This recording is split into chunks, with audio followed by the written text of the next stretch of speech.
Welcome back to the show. It is March 8th, 2021. Thank you for being here, man. This is episode 40, the big 40. Thanks to all the new listeners tuning in and everyone that's been here from day one, man. Appreciate it. We had a fun episode this week. Talked about the importance of having a good scam in this country. All right, we had the Nike scandal. Florida man had a scandal. And talked a little bit more about where we left off last week, kind of how, the journey of how I got into stand-up. So all that and more, enjoy the show. You want to smoke something? You've seen him perform all over LA. Give it up for Sean Madden, everybody. What have we got here? A fucking comedian. This joke's not gonna go well. You gotta let it fly. Of course, right when I start, someone's got to play their system outside. Got to get their subwoofers banging in the trunk as soon as I start the show. Perfect. All day. It's quiet. As soon as I hit record, everyone decides to have a fucking car meet out front. But anyway, hopefully the sound is good. I'm trying to stay away from the mic. I was playing with the settings. They have is your voice high pitch, low pitch, or medium? I don't know. Where's the nasally setting? All day my nose is just perfectly clear. And as soon as I get in the booth to spit these hot bars, it just gets stuffed up. Maybe I got a vacuum in the studio. I don't know. It does get stuffy in here. I added a curtain, trying to just, every week we try to make the show a little bit better. All right? So, yeah. I don't know. I think I broke my nose a couple times as a kid, and they say you can get surgery to scoop out the scar tissue. Sorry if you're eating, but I don't know. Who has money for that? Maybe I should just do coke a couple times. You always hear that some coke addict has one nostril after 10 years of just doing blow. Maybe that's all I need. An 8-ball just to clear out the schnoz. But anyway, good to be here with you guys. If this is your first time listening, we've been getting a lot of new listeners, man. I'm pretty stoked about that. So we have some fun on the show. Thanks for being here. Saw an article right before I sat down. So Joy Reid, I guess she's a congresswoman or a spokesperson. I don't know. She's big enough to have a few news articles written about her. But Joy Reid claims people on the right would trade tax cuts for the ability to openly say the N-word. Joy? Even if that's slightly true, okay? I don't think everyone on the right wants to say the N-word, but there is a small percentage, I'm sure. All right, but let's not throw that idea out into the universe. All right, that if you pay full tax, you can let the N-word fly with the hard R. Okay, that's the last thing we need in this country is a racism permit. All right, where you just display it on the front of your windshield so you can scream in traffic without getting killed. You're watching live TV. You're like, oh my God, did he just say the N-word? They're like, yeah, but he pays all his taxes. All right, he's got the permit. Okay, Joy, let's settle down, Joy. Let's not put that out there. All right, because rich people hate taxes. But there's definitely a few out there that have enough funds to just be like, yeah. What do they have, the corporate meeting? They're like, all right, guys, we crushed it this quarter. We doubled our profits from last year already, and it is only March. Okay? I think we're going to file for the racism permit. You really think we could, Tom? Oh, yeah, let's just let it fly. Up here on the 38th floor, this is a racism zone. Okay? Shut it down, Joy. Shut it down. I've actually had black people tell me I can say the N-word, and that's always you ever been hanging out with a few black people, and they're like, oh, man, Madden, you're cool, bro. If you want, you could say the N-word. And I'm like, well, that sounds like a trap. Okay, I'm going to just take that little N-word pass and put it on my fridge. Okay? And if you're confused, it's not an actual pass. It's just, I don't know. They're like, oh, it's just a funny thing black people will say if you're hanging out with them, like, oh man, you could say it. I'm like, you know what? If we're all in the car together and we're listening to Biggie and I happen to let it slip, you know, in context with the lyrics, hey, how about you just don't throw me out of the car? Okay? Let's have that deal. And if you are black and listening to this and you're confused by that, there are black people out there giving white people N-word passes. Okay? Shut it down on all levels. That's what I say. Good to be here with you guys. I been getting a ton of emails, man, from realtors, from real estate agents from like 2-3 years ago, back when I lived in New York. You know, when you're desperate to find a place, you're hitting everybody up. Please, you know, if you have any spots, let me know. You know, it was always like apartment to apartment in New York. You're like, well, we're getting kicked out in 2 months. You know, the lease is up. They already got someone else in. Can you please help? Now they're all hitting me up now that New York is abandoned. They're like, oh, we've reduced our price $500 a month. Like, that's over $5,000 a year in savings. Like, yeah, where were you 2 years ago? You know, now that you don't have any clients, you're going back through the records trying to hit me up. I'm gone. I'm down south like everybody else. So crazy, dude. I've been getting like emails from the automated companies, the websites. There's one of them right here. It said, we've seen a significant decrease in rent. I go, yeah, there's also a significant increase in ass whoopings and shootings. Drive-bys are up 400%. That means rent is down $400. No thanks. It's got to be a nightmare being a real estate agent in New York right now. Just everybody fleeing. Like, what are you supposed to do? You know, we've seen a significant decrease. Yeah, no one has a job. That's why you got to lower the rent. Oh my God, I feel bad for like any realtor, like, oh, like a war-torn country. That's got to be the worst. Like, what happens if you're a realtor in Syria, right, when they start bombing everything? You're just showing property. You're like, this is a 3-bedroom, 2-bath. Well, it was yesterday. You know, now it's a 2-bedroom with a huge balcony. This is where your mailbox would have been before a cruise missile hit it. The good news is you don't have any neighbors. All your neighbors have been wiped off the face of the earth by a drone strike. So now you got 29 acres. Or whatever they call it. Out there in the desert. God bless. What else we got, man? We got some Florida man news. Check this out here. It was a little rough this week. We had like a lot of stabbings and shootings, okay? But I dug deep and I found... Here we go. Florida man charged in Boston area summer camp scheme. So this is good. You always want to have a good scheme going. All right. A Florida man was charged Friday with stealing tuition and deposit payments from hundreds of families who plan to send their children to sports camps in the Boston area in summer 2019. Oh, they just now caught him. Mehdi Belhussan. Okay. Finally, it's not like the typical white Florida man. You know, I'm tired of seeing that meth face little picture. Finally, it's someone of color, you know, of, I don't know, Mehdi Belhussan.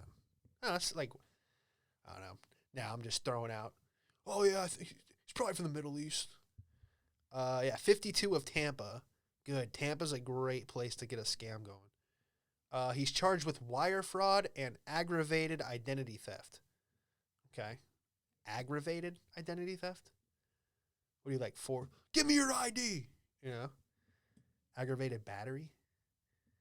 Hi, this has been What the Hell Are Legal Terms with Sean Madden. He's scheduled to appear in federal court in Florida on Friday. No defense attorney was listed.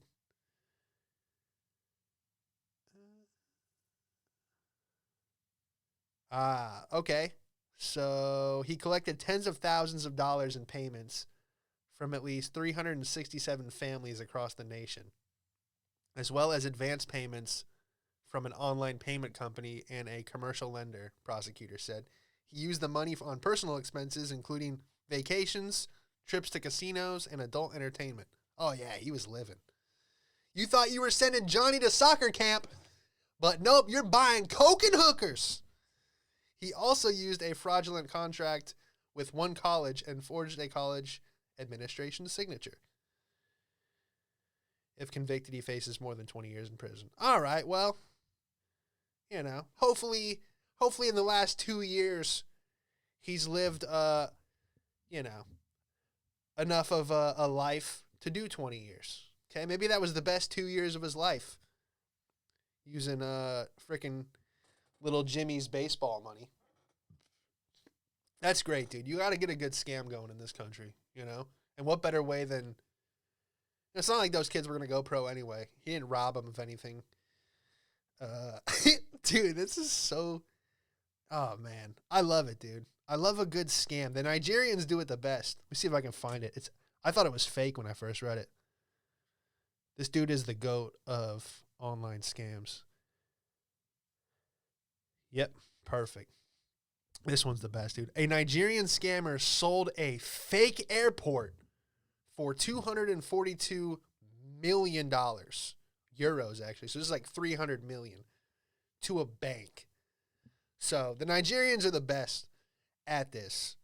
And God bless them, dude. If you're going to just send emails all day, hey, I'm a prince. You know, I'll send you 8 million if you send me 100,000. And then he's just getting people to send him money. Bro, that's the best. This dude sold a whole airport that didn't even exist to a bank. Oh my gosh, here's the article. A Nigerian scammer has now become such a cliche. It makes you wonder sometimes, was it ever really a thing? Well, of course it was. This dude, Emmanuel Nudi, and the imaginary airport isn't as simple as those emails you get from time to time asking you for bank details. But the essential elements, Nigeria and scamming, are present and correct. So apparently this dude got 5 companies to put up that kind of money, and then he asked for a $10 million commission for negotiating the deal. Dude, he was caught. Oh, that sucks. After the Brazilian bank noticed that half of its capital was resting peacefully in the Cayman Islands. In total, they lost $242 million from the scam, making it one of Nigeria's most heroic ever and causing some serious questions to be asked about how quickly sorry, dude, all these people have crazy wild last names, was willing to cough up cash to anyone who came to him with a slick story about airplanes. He only spent a few years in jail for the fraud, but a decade later found himself back inside on charges of murder and terrorism. Oh, well. Okay. Dude, I bet you... Look at this guy. I might post the picture if I feel like editing it.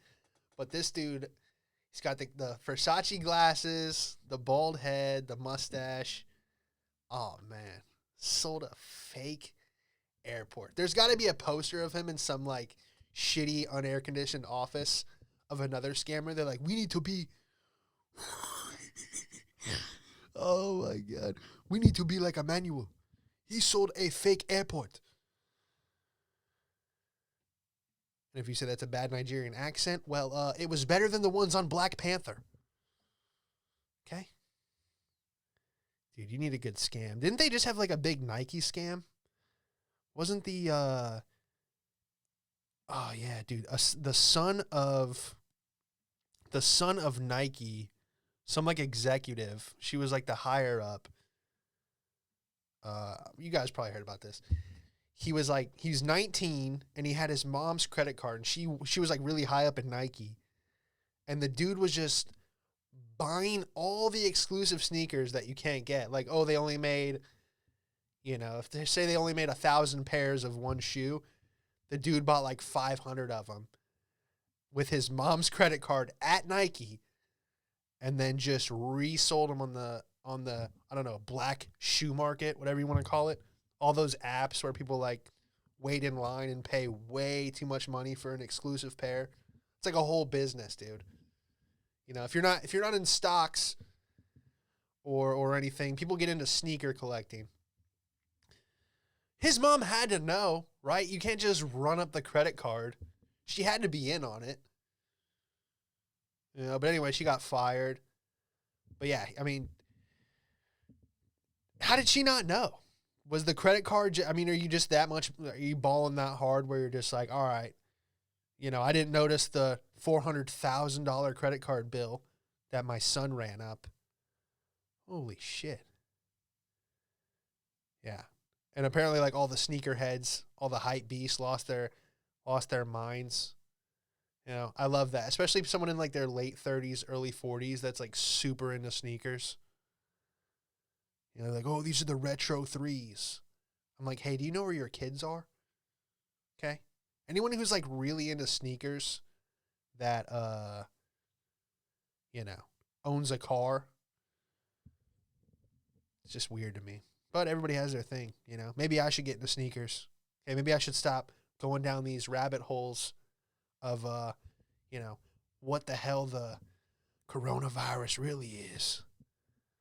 And just start collecting sneakers.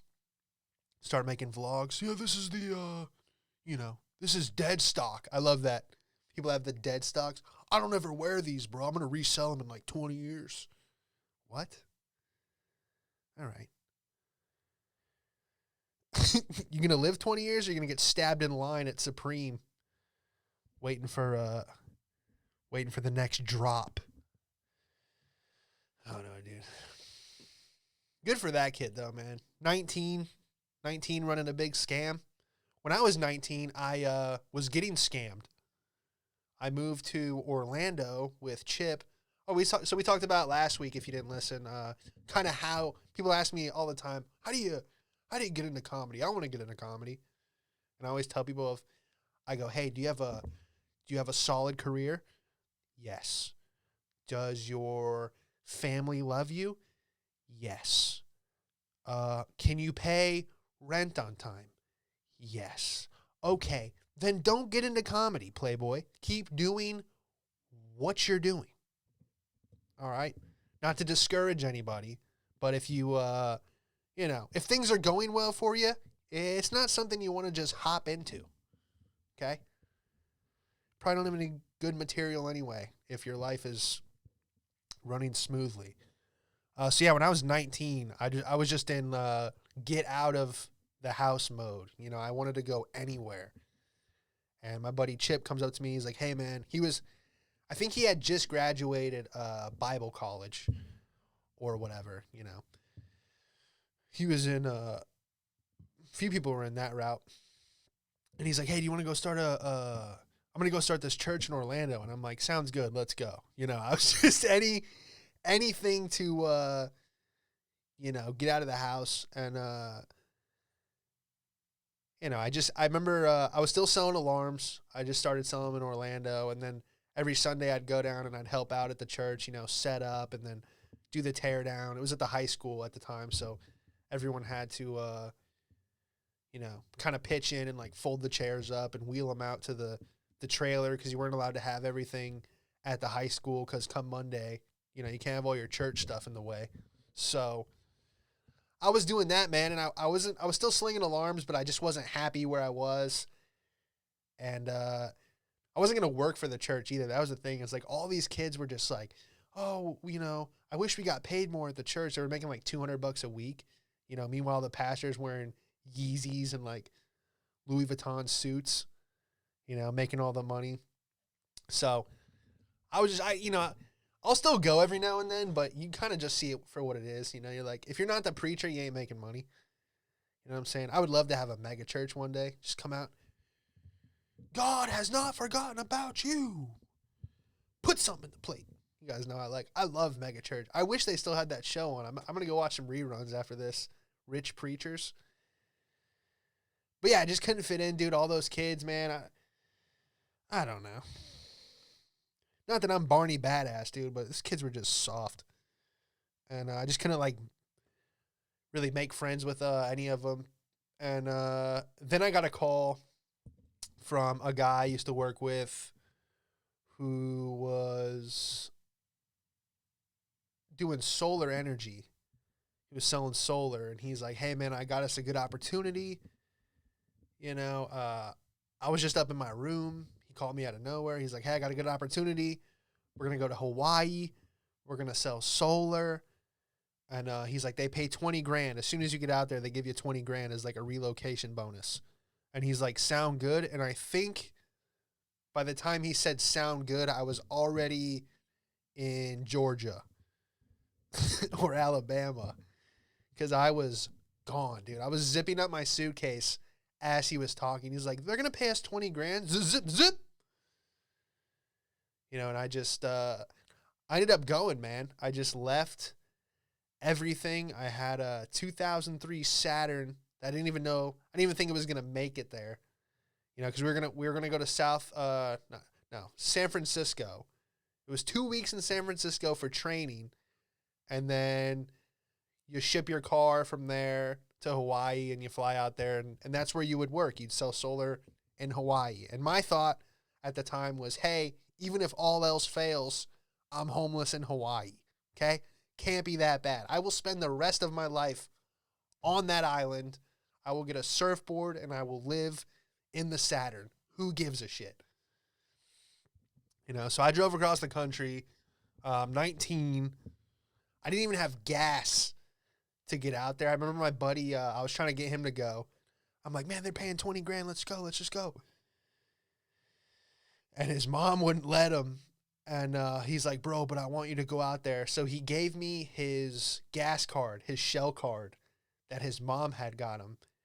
And apparently she looked at the charges because I was first night I stayed in Alabama, and that's when it hit me, man. I was like, holy shit, dude. I'm like just going out here, you know, by myself. And I just had like a moment of like, what am I doing?